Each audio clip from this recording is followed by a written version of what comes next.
great pleasure. We welcome back to the show Louisiana Senator Mr. John Kennedy. Senator Kennedy, always a pleasure, sir. So, bigger, more beautiful.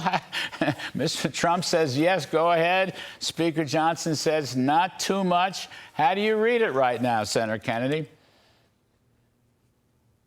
We'll end up passing something. I don't know what that something will look like. Senator Johnson makes some good points. We do need to work towards spending less in this bill. I'm not real crazy about the changes that the House made, for example, to the SALT deduction.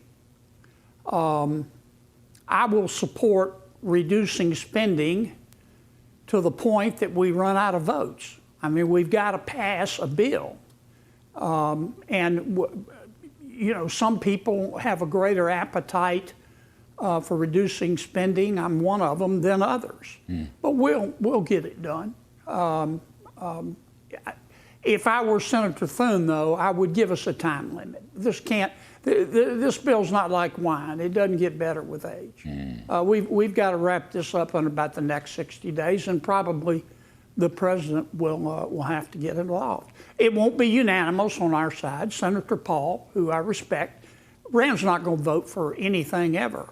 I mean, he's just not. And so you just got to throw that one away. You know, that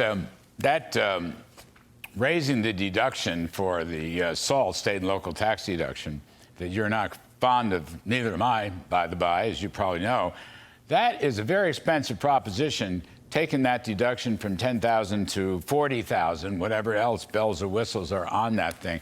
That is costing at least $300 billion. That's an awfully big price tag for only a handful of states. And I note, as I'm sure you're well aware of, in the Senate, there are no blue state senators that would particularly benefit from that. So maybe that one is going to be changed. What you think, Senator?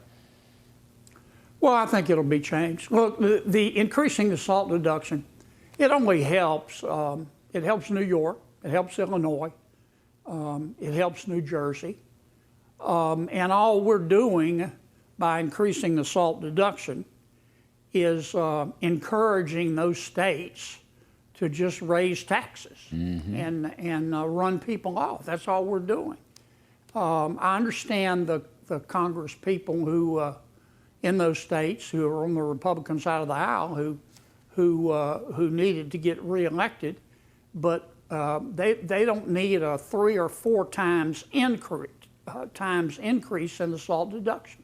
They just don't, and I think they'll accept less. They won't be happy, and they may have to fill out a hurt feelings report, but they'll accept something lower. Let's move on. I want to talk about Harvard. Okay. I didn't go to Harvard. I don't think you went to Harvard. I'm not sure about that, but I didn't. Anyway, President Trump coming down very hard on Harvard and writing on Truth Social. He now is thinking about taking all their grant money and turning it over to trade schools, community colleges, and the like. And I think that's a very interesting idea. And no matter what Harvard keeps saying and dodging, the reality is they haven't licked their anti-Semitism or other DEI kinds of culture war woke things that we want to get rid of. So what do you make of this Harvard fiasco? Well, here's what I hear President Trump saying. Harvard is an overpriced indoctrination mill. There are other schools, but Harvard is the leader of the pack. The purpose of higher education is to make you think, not make you feel comfortable. The purpose of higher education is to teach you a variety of points of view.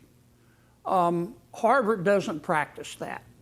Harvard practices its faculty and its administration, ideology conformity, ideology capture.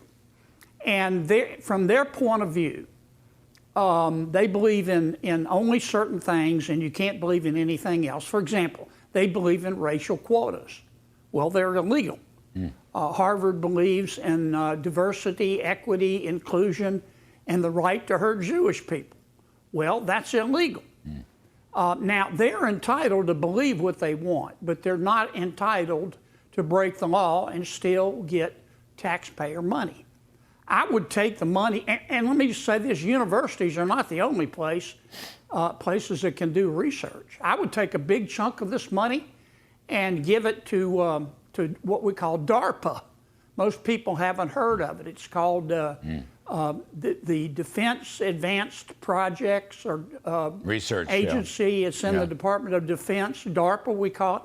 They discovered the internet. They invented GPS.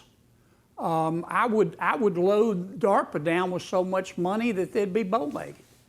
I'd also like to point out, we've got to be careful here. Not all schools are like Harvard. I'll give you two examples. The University of Chicago and Vanderbilt University. They had both practiced viewpoint diversity, and I don't think they ought to be punished.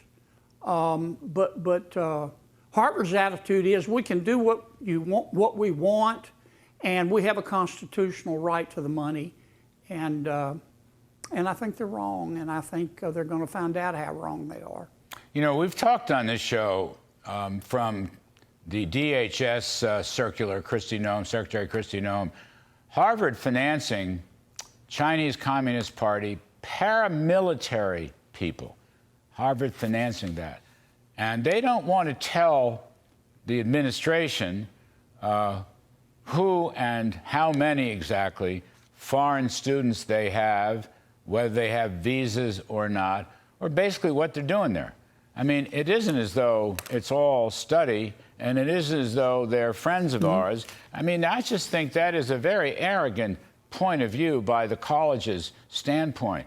I mean, I don't think Mr. Trump wants to know every individual there. He wants to know what they're doing there. Are they legally there? Harvard won't even tell us that. And training Chinese Communist paramilitary center, I don't get that at all. What's that doing on any college campus, much less Harvard? Yeah. Well, two points. Number one, Harvard, of course, is upset about the money. The American taxpayer sends them hundreds of millions, billions of dollars for research, and they skim a lot of that money off the top and use it, because money is fungible, to run the rest of their university and to teach kids foolishness. Here's what Harvard's really upset, though, besides about the money. Harvard says, Mr. President, we'll do better. President Trump has said, okay, I want you to select a third-party arbiter, if you will, to watch over you. We, the federal government, has to agree to it. But you say you're going to do better, but we want to just double check and be sure. That's what Harvard really objects to. What Harvard wants to do is lie to us and say, we're going to do better. We're going to stop using racial quotas, for example. We're going to stop hurting Jewish people, and wait until there's a Democratic administration. Now, I don't trust them. I mean, that doesn't mean I don't love Harvard, but I play poker sometimes with my friends. They're all my friends, but I cut the cards every single time. So I think this idea of a third party to watch over them, that Harvard would get to pick, but we would have to agree with the third party that they're the right party. I don't think it's being unreasonable. The alternative, Harvard doesn't have to do any of this. They're entitled to their opinion, but they're not entitled to get the money. I was going to say. So they've got to make a choice. Right. Nobody said they have to take the money. I mean, you got like a Hillsdale College in the Midwest. They don't take any federal money. None. Nada. Zero. Well, maybe Harvard wants to go that route. Harvard's in the same place that the Corporation for Public Broadcasting and NPR are. They can say what they want on their television and radio stations, but they're not entitled to taxpayer dollars. That's right. And that's the same situation with Harvard and some of these other universities. But again, I want to say, all really great private universities are not like that. There are and there are others, but the two exceptions I can think of are Chicago and Vanderbilt. They practice viewpoint diversity. Yes, sir. Just last one. We're always running out of time, Senator Kennedy. Love having you here. Vladimir Putin, it's time for Mr. Trump and the U.S. Senate to get much tougher on Putin. Trump called him going crazy. Maybe that's true. Maybe that's not true. Are you fixing to step up some sanctions on Russia, or how do you see it, sir? Well, yes, we should. The president says Putin has changed. He hasn't changed. Putin is and always has been a pirate. He's got blood under his fingernails. He's a butcher of his own people. And he's not going to change his behavior until he's forced to. The president, I think, wants him to change, but hope is not a strategy. What we need to do is choke China, or rather Russia, to death financially. Russia can't make it without oil. We can choke off their oil sales with what's called secondary sanctions, and then they'll be forced to come to the table. Yes. And in my opinion, I've said this for a while, President Trump needs to make it clear to Putin that if he doesn't want to come to the table and negotiate a reasonable settlement, we'll hit them so hard that they may get better, but they'll never get well. And we can do that by choking off his oil sales. Yes, sir. But right now, hoping they'll do better, hope's not a strategy, man. Yep. You got to hit Putin right between the eyes. Yep. I think I agree with you. In fact, I know I agree with you. Anyway, Senator John Kennedy, great state of Louisiana. Thank you, sir. Appreciate it very much.